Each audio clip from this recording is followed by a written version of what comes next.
नमस्कार मंडळी, आपण सर्वांनी 1K सबस्क्रायबरचा पहिला टप्पा पार केलेला आहे, म्हणूनच मला तुमचं तोंड गोड करायचं आहे. प्रश्नच नाही, तुम्ही तर गोड आहातच, पण मला माझा आनंद तुमच्याशी शेअर करायचा आहे.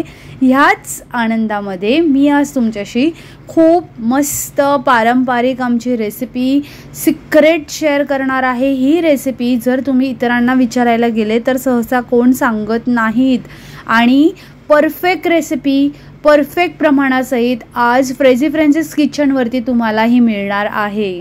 रव्यापासून लापशीपासून इतका सुंदर पदार्थ तयार होतो. तुम्ही आता व्हिडिओमध्ये पाहतच आहात, किती स्पॉन्जी आणि चवीला तर अप्रतिम. मी आता जास्त काहीच म्हणणार नाही याविषयी, तुम्हाला व्हिडिओ पाहूनच समजणार. चला तर मग वेळ न घालवता पारंपरिक पदार्थाला पारंपरिक पद्धतीने सुरुवात करूया. मी आता बनवत आहे रेवाळ हा गोड पदार्थ. रेवाळ असं नाव कारण तो रव्यापासून किंवा लापशीपासून बनवला जातो. हा पदार्थ आपल्याला दुधामध्ये बनवायचा असतो, त्यासाठी मी 6 वाट्या दूध घेत आहे. रेवाळबद्दल एक महत्त्वाचं सांगते, ह्याला पारंपरिक अस्सल चव येण्यासाठी दूध कोणतं वापरायचं नीट ऐका. खरवस बनवण्यासाठी आपण चीक दुधाचा वापर करतो, म्हणजेच गाईला वासरू झाल्यानंतरचं पहिलं दूध. आणि रेवाळ बनवण्यासाठी चीक दुधानंतरचं जे दूध गाईला येते त्याचा वापर केला जातो. ते थोडंसं पिवळ्या रंगाचं असते. तुम्ही दूधवाल्याला सांगितलं तर नक्कीच तुम्हाला ते उपलब्ध करून देतील. आणि अगदी शक्यच नसेल तर नॉर्मल दुधाचा वापर करा, पण थोडंसं टेस्टमध्ये फरक पडणार. मला रेवाळ पारंपरिक पद्धतीने करायचं आहे, त्यासाठी माझ्या नवऱ्याने आमच्या मागील दारी असलेल्या केळीचं पान तोडून आणलेलं आहे. कारण केळीच्या पानावरती जेव्हा आपण हे रेवाळ शिजवणार ना, त्याचं टेक्स्चर आणि त्याचा सुगंध मस्त येतो. 6 वाट्या दुधासाठी मी घेत आहे 2 वाट्या रवा. रव्याची कोणतीही क्वालिटी तुम्ही इथे वापरू शकता. लापशी जर तुम्हाला आवडत असेल तर नक्कीच हा रेवाळ तुम्ही लापशीने सुद्धा बनवू शकता. आणि तो कसा तयार होतो, त्याचं टेक्स्चर कसं दिसते ते मी तुम्हाला शेवटला क्लिप ॲड करते. किंवा 1 वाटी रवा आणि 1 वाटी लापशी घेऊन सुद्धा तुम्ही रेवाळ बनवू शकता. लापशी किंवा रवा जर तुम्ही घेणार असेल तर सुरुवातीला तो मंद आचेवरती मस्त भाजून घ्यायचा. 10 मिनिटांसाठी मी रवा मस्त भाजून घेतला आहे. आता पुढे आपल्याला लागणार आहे गूळ. जितका आपण रवा किंवा लापशी घेतलेला आहे तितकंच आपल्याला गूळ घ्यायचं आहे. म्हणजेच 2 वाट्या रव्यासाठी आपल्याला लागणार आहे 2 वाट्या गूळ. गूळ किचण्यात टाइम घालवण्यापेक्षा नाईफने कट करा. तसेच ह्यामध्ये 1 चमचा साजूक तूप ॲड करायचं आहे आणि हे सर्व जिन्नस एकजीव करून घ्या. आता ह्यावर प्लेट ठेवून अर्धा 1 तासासाठी ह्याला रेस्ट करू द्या. रवा चांगला भिजल्याने रेवाळ मस्त तयार होतो. 1 तासानंतर मी याला व्यवस्थित ढवळून घेत आहे, कारण रवा खाली बसलेला असतो. आता हे सर्व मिश्रण आपल्याला एका खोल पातेल्यामध्ये ओतायचं आहे आणि अगदी मंद आचेवरती आपल्याला 50 मिनिटे शिजवायचं आहे. होय, 50 मिनिटांसाठी हे मिश्रण आपल्याला शिजवायचं आहे. अधूनमधून तुम्हाला ढवळत राहायचं आहे. सुरुवातीचे 10 मिनिटे गॅस फास्ट ठेवला तरी चालेल, पण तुमचं लक्ष असू द्या. आणि अधूनमधून अशा पद्धतीने ह्याला मिक्स करत राहा की तो रवा चांगला फुलला जाईल, चांगला शिजतो. आणि ह्या स्टेजला थिकनेस आल्यानंतर तुम्ही 1 किंवा 2 चमचे साजूक तूप ॲड करा. रव्याला थिकनेस आल्यानंतर स्पॅच्युलाने आपल्याला कठीण जाणार मिक्स करायला, म्हणून आपण चपाती करण्यासाठी जी लाटणी घेतो ना त्याने इझी होते. तसेच माझा रवा शिजतोय तोपर्यंत मी बाकीची तयारी करून घेते. ह्यासाठी आपल्याला लागणार आहेत वेलची. ती मी आता मस्त कुटून घेते. पावडर घालण्यापेक्षा अशी कुटायची की त्याचा फ्लेवर भारी येतो. 6 वेलच्या मी घेतलेल्या आहेत. तसेच आपल्याला लागणार आहे जायफळ. जायफळ डिरेक्टली ह्यामध्ये किचून घालायचं आणि हे सर्व आपण 50 मिनिटे झाल्यानंतर शेवटला घालायचं आहे. अगोदर नाही घालायचं, कारण त्याचा फ्लेवर तसाच राहिला पाहिजे. आता मी आमच्या आवडीचे पिस्ता, काजू आणि चारोळे ह्यामध्ये कट करून घालत आहे. तुम्ही तुमच्या आवडीनुसार ह्यामध्ये आणखी काही ड्रायफ्रूट्स ॲड करू शकता. हे सर्व व्यवस्थित मिक्स करून घ्या आणि इट्स डन झालेला आहे. गॅस बंद करा. हे पहा, मी तुम्हाला आता दाखवत आहे 50 मिनिटानंतर कसा रवा शिजतो. आपण हातात घेतल्यानंतर बोटांना न चिकटता मस्त गोळा तयार होतो. रेवाळसाठी शक्य असल्यास केळीच्या पानाचा वापर करा. केळीच्या पानावरती जेव्हा हा रेवाळ शिजतो तेव्हा तो अप्रतिम लागतो. ह्याला साजूक तूप लावा आणि कुकरमध्ये हे केळीचं पान प्लेस करा. मी जे तुम्हाला रेवाळ बनवण्यासाठी प्रमाण सांगितलं ते किती कमाल आहे ना, लक्षात ठेवण्यासाठी खूपच सोपं आहे। पुन्हा एकदा सांगते, 1 वाटी रव्यासाठी 3 वाट्या दूध घ्यायचं आणि जितका रवा आहे तितकंच गूळ घ्यायचं। मी 2 वाट्या रव्याचा रेवाळ बनवत आहे, तुम्ही 1 वाटी रवा घेऊन सुद्धा बनवू शकता। तुम्ही जर जास्त प्रमाणात बनवणार असतील तर ते हाफ मध्ये करून 2 कुकरमध्ये शिजवा। मी 2 कुकरमध्ये सांगितलं त्यामागे एक रिझन आहे।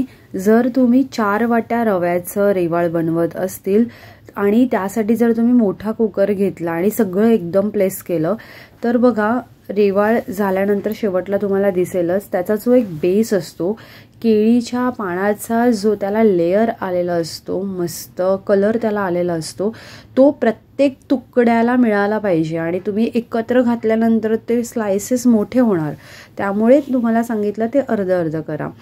बघा, हा केक सारखा बोटांनी व्यवस्थित थापून घ्यायचा। थापताना आपल्या बोटांना साजूक तूप लावायचं की वरचा लेयर पण बघा किती ग्लेज आलेला आहे त्याला आणि सुंदर लागतो। आता हे रेवाळ कुकरला कसं शिजवायचं ते सांगते। कुकरची फक्त शिट्टी काढायची आहे तुम्हाला। कुकर बंद करा आणि अर्ध्या तासासाठी आपल्याला हे मंद आचेवरती शिजवून घ्यायचं आहे।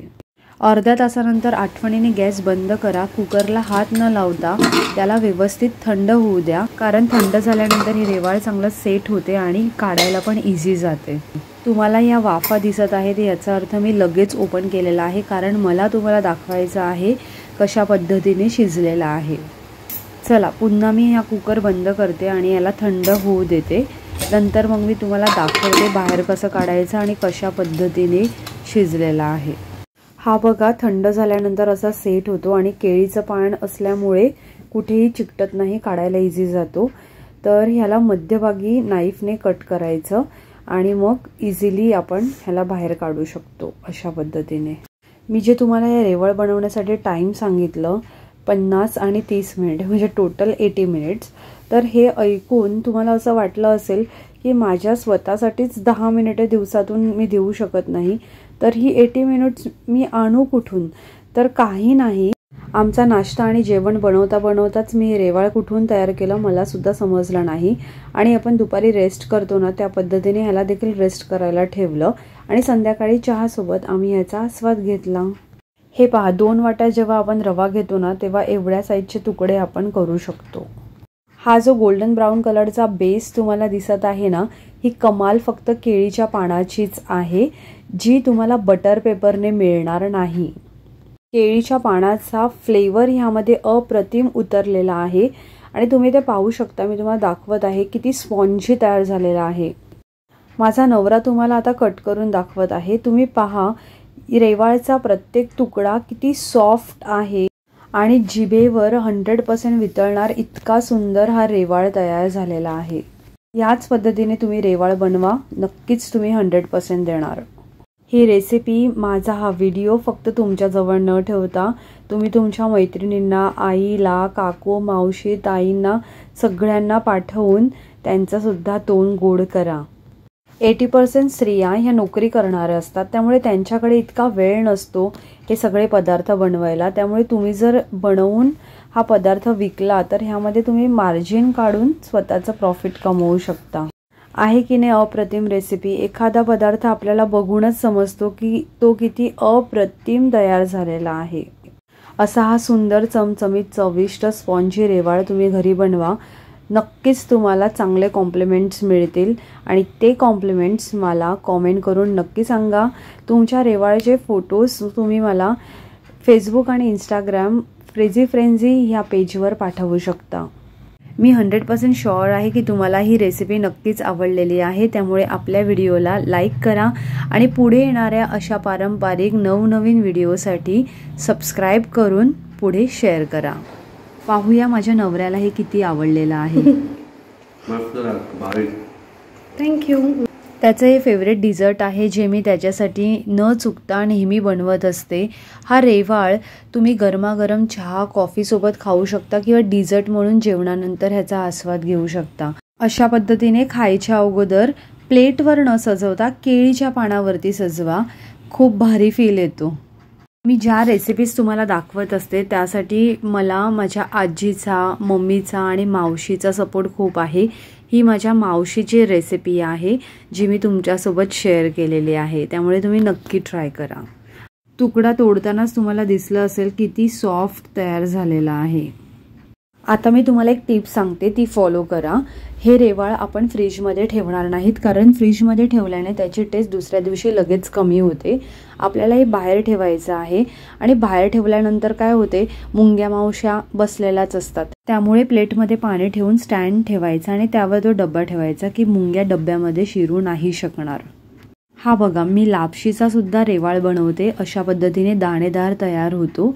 जसं मी अगोदर म्हटल्याप्रमाणे तुम्ही रवा आणि लापशी दोन्ही मिक्ससुद्धा करू शकता. आणि जी मी तुम्हाला प्रोसेस दाखवली ना, ती सेम आपल्याला फॉलो करायची आहे. फरक इतकाच, रव्याच्या जागेवर लापशी घ्यायची जर तुम्हाला आवडत असेल तर. लापशीचा रेवाळसुद्धा अप्रतिम, खूपच सुंदर तयार होतो. माझी आजी लापशी वापरून रेवाळ तयार करायची, पण ते आपल्या चॉईसवरती आहे. रव्याचं मला जास्त आवडते. माझा हा व्हिडिओ संपूर्ण पाहण्यासाठी तुम्ही तुमचे पेशन्स आणि तुमचा अमूल्य वेळ दिल्याबद्दल तुम्हाला खूप खूप धन्यवाद. असेच माझ्या नेहमी सोबत राहा. आणि तुम्ही जेव्हा मला कॉमेंट करून सांगता ना की मी ही रेसिपी ट्राय केली, खूपच सुंदर झाली, तेव्हा मला मी करत असलेल्या मेहनतीचं मला समाधान मिळते. असं गोड गोड बनवा, स्वतः खुश रहा, इतरांना खुश करा. पुन्हा भेटूया लवकरच. धन्यवाद.